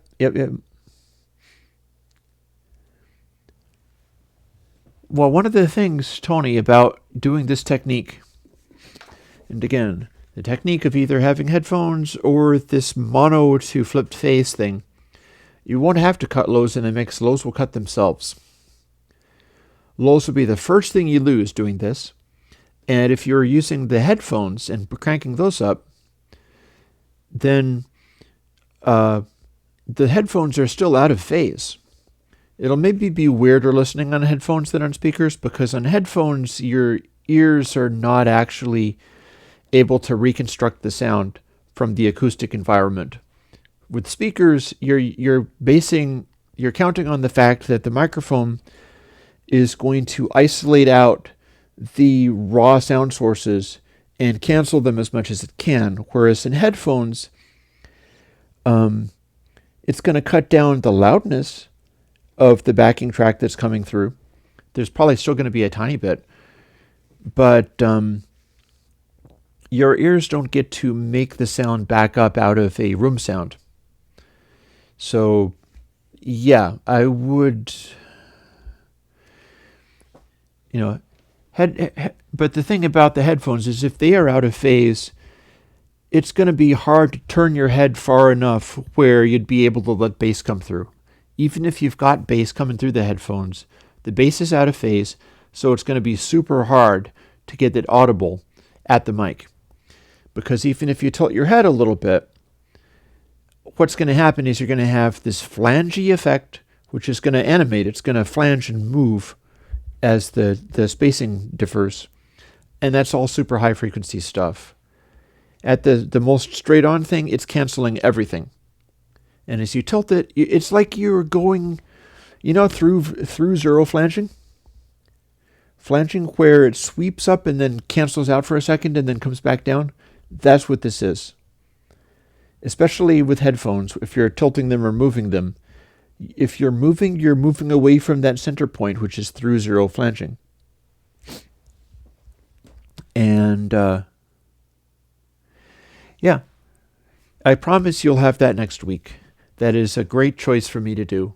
I'll look forward to doing it, and I'll see if I can't try it a little bit myself. What I've been doing is I've been experimenting with drum recordings, and I did a rather silly thing, which I'm not offering to show you, that was playing drums and then recording my bass over those and trying to get a pocket happening. And I was just making up the drums on the fly. I wasn't playing along to anything. And then I randomly sang over that I have a condenser mic that I've set up, in which actually I can show that to you. Just give me a second, because we've only got 15 minutes left. Might as well get funky. I will show you my crazy condenser mic.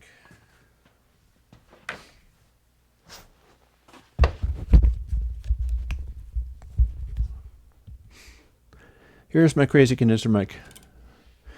It is plugged in. I'm running it into an API 3124, so it sounds really good, except for the fact that this is Mylar.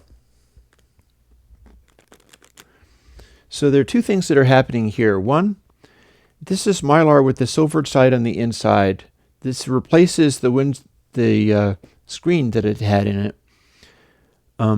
With no Mylar or screen, it sounds amazingly clear, but it hums.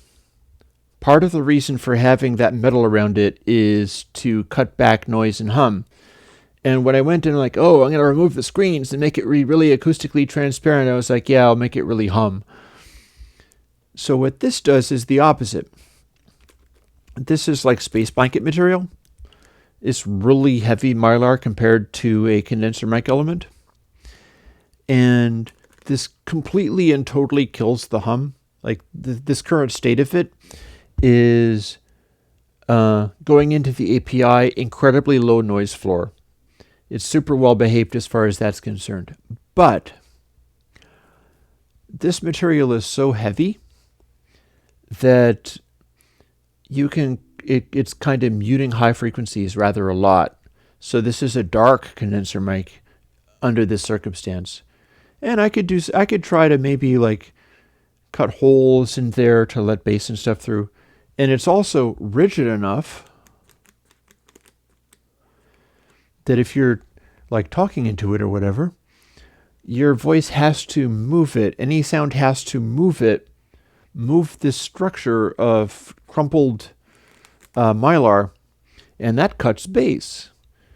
So what this is now is a incredibly low noise condenser microphone with huge headroom. It's got the ability to handle incredibly loud sounds without distorting or restricting it in any way. But it sounds a little bit like ResiQ.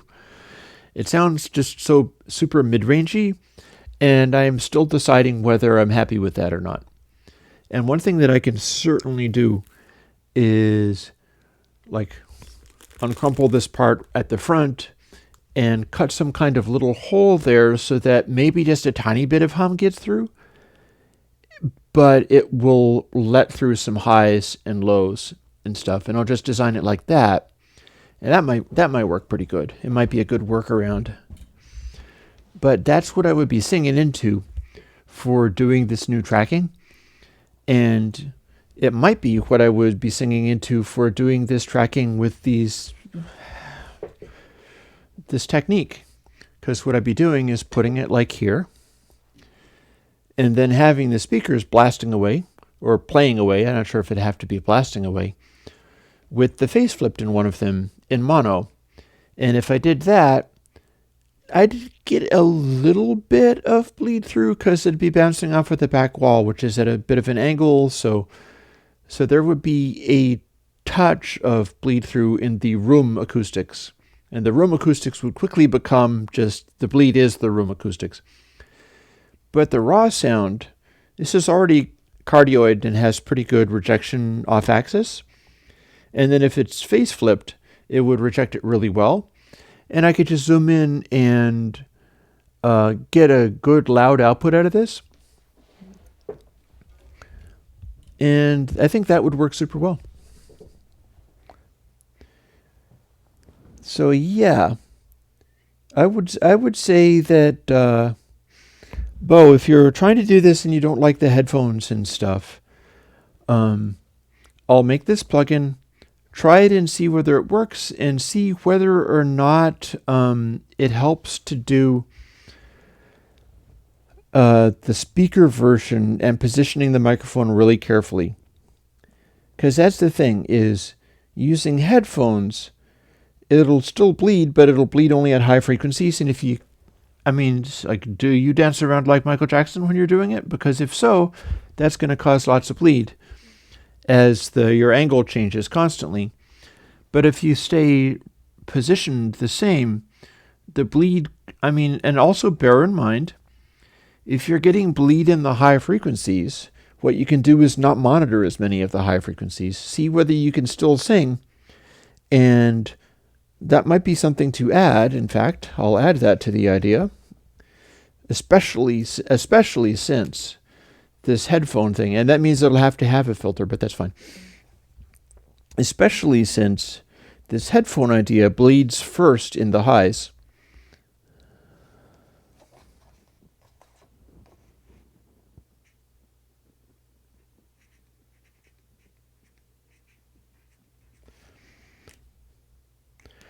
What you do is you take it, make it mono, and then filter off the high frequencies if you need to, so that when you split it and put it into your speakers or headphones and flip the phase on one of them and then tilt your headphones, the bleed that would come through has already been filtered out. That would work. And then it becomes a matter of, like, how much high frequency roll off can you stand while tracking? Because you're going to be hearing your voice real good. So how much highs do you need in order to be on point doing vocals? Yeah, I think this is going to work. I think adding the low pass will be a big help for headphone users, especially for that exact reason, that if you're doing this technique and using headphones, it's highs that are going to come through first. Lows will not come through at all. You're not going to be able to get lows to come through open ear headphones and then into the microphone when they're out of phase. It's just not happening. Nothing you do is going to, like, the differences in positioning. This is not enough positioning to let low frequencies come through. If you have two sound generators and one of them is inverted and you're offsetting them a little bit, it's through zero flanging all over again. And you're going to be rolling off. You're going to be bleeding through from the very highest and going on down. So it'll be impossible to get any bass through that way. And yet it can still be pumping into your ears, although it'll be phase inverted in your ears, so it'll sound kind of weird. But then, bass in headphones is like, yeah, exactly. Bass in headphones is kind of weird anyhow. I'd be able to make it work. Yep, exactly. Tony has nailed it. So, 5 minutes left. I've given you a bunch of reverb impulses, and we actually have an improvement on the plugin I'm doing for next week. Yes, Tony, don't you hiss at me. Good. That's shocking. Why would you do that? I do so many things for you. Yeah. Yeah. We'll do that. This plugin now has one control. And that is just fine. There is no purpose for anything else. You can't put dry wet in or anything like that. And it doesn't have to be as sophisticated. I think what might be good is to have it be a couple of poles. Like I'll have it a couple of 3 poles. It'll be more like capacitor than like low pass, because it needs to be able to roll off in such a way where it'll really cut off those highs, either like capacitor or just like a multi-pole. I think I've done like isn't low pass 2 a multi-pole? I could just go with that. I think low pass 2, I'm looking at the code now.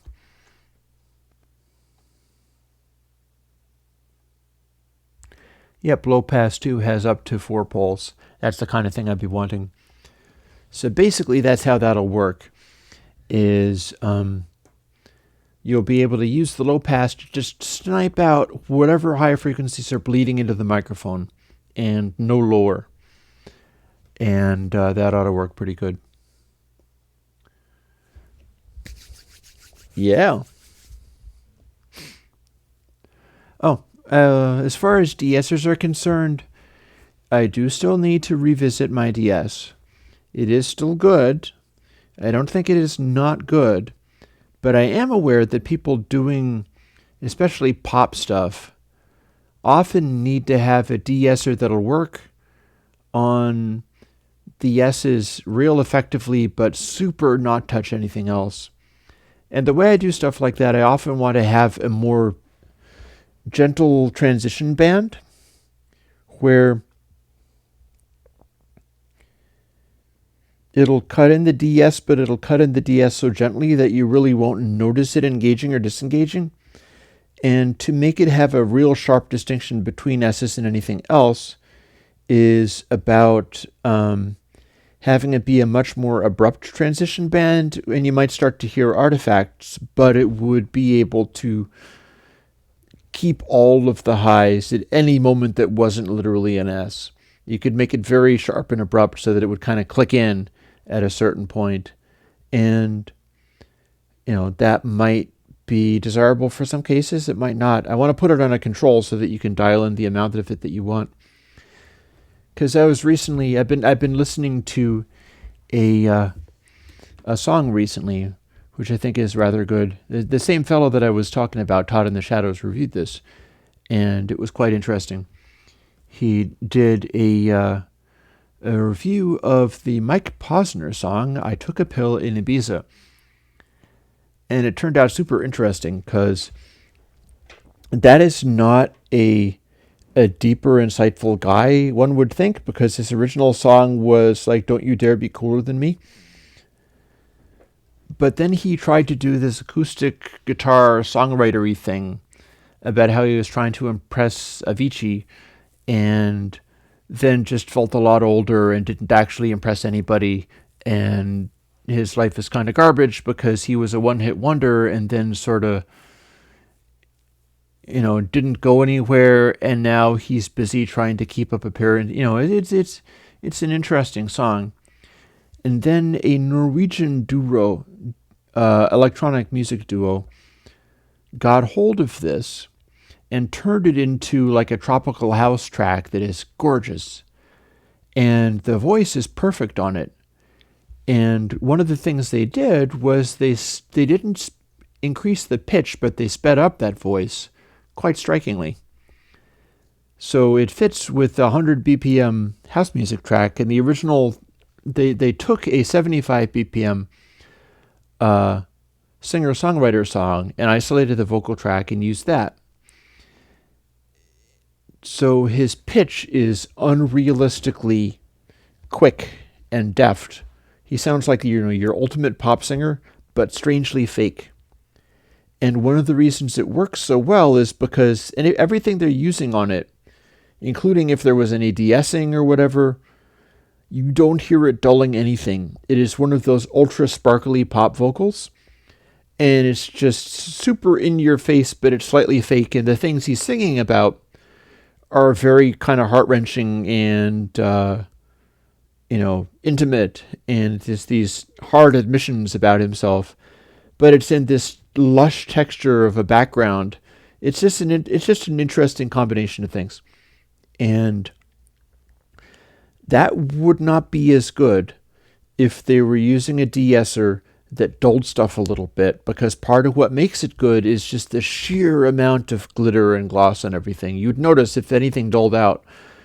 And so I am warming to the idea of revisiting DS and being able to make it do a sharper transition between the two things.